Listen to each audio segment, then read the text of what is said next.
আসসালামু আলাইকুম, কেমন আছেন সবাই? এটি হচ্ছে আজকে দুপুরের রান্না। তো আমি আসলে ভেবে পাচ্ছিলাম না যে কি রান্না করব। রান্না করতেও ইচ্ছা করতেছিল না। কারণ আমাদের বাসায় সবারই জ্বর। আমরা শারীরিকভাবে সবাই একটু অসুস্থ।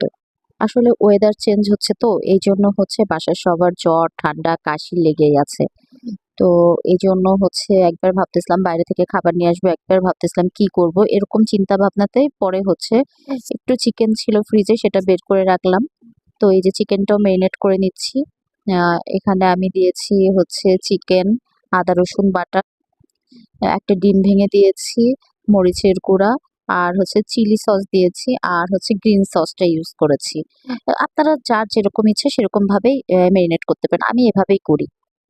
আর এদিকে ময়দা, কর্নফ্লাওয়ার আর শুকনা মরিচের গুঁড়া, লবণ দিয়ে আমি এই ইয়েটা করে নিচ্ছি।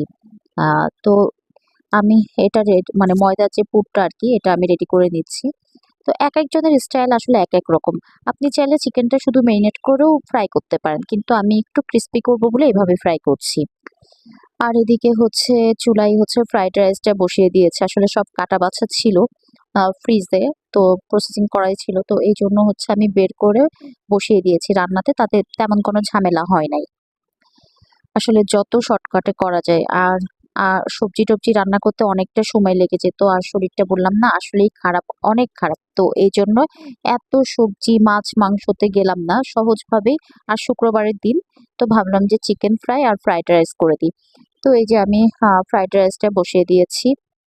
এটা প্রায় মানে উতলে গেছে। আর বেশিক্ষণ লাগবে না। ৫-১০ মিনিটের মধ্যে এটা আমি নামিয়ে নিব। আর আসলে একেকজনের রান্নার প্রসেসিং একেক রকম সেটা আসলে সবাই জানি। তো আমি কি করি এই যে একটু দমে রাখি। একটা ওড়না দিয়ে বা একটা পাতলা কাপড় দিয়ে একটু দমে রাখি। সবসময় এটাই আমি করে থাকি। তো এই যে ফ্রাইড রাইসের উপর আমি একটু ঘি দিয়ে দিব। ঘি দিয়ে এটা একটু দমে দিয়ে দিব। তো এই যে ঘিটা দিলাম, দিয়ে আমি একটা আ পাতলা কাপড় এটা দিয়ে হচ্ছে দমে রেখে দিব একদম ঢেকে। তারপরে হচ্ছে খাওয়ার সময় এটা জাস্ট সরিয়ে নিব।